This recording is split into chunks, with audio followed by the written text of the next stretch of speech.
Sino yon? Dito sa likod! Ikaw, ang apo ng matandang manunugis, si Tomas. Ako nga!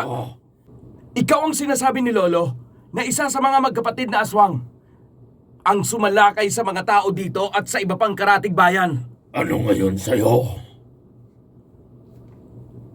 May misyon akong patayin ka para mabigyan ng hustisya ang mga naging biktima ninyo.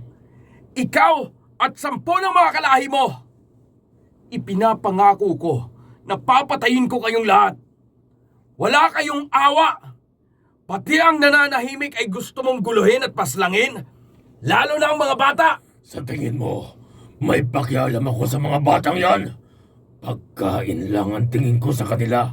Sa inyong lahat, yun ang silbi nyo sa amin. Kung ganon, patayin mo muna ako bago mo magawa ang balak mo! Hayop ka! Hindi ako papayag na may saktan kang kahit sino dito sa lugar namin.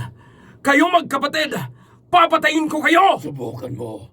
Bago mo magawa yan, pinaglalamayan ka na. Ang daming satsat! Halika rito! Lumaban ka! Etong tatandaan mo, kahit kailan, hindi mananalo ang mga gaya ninyong demonyo!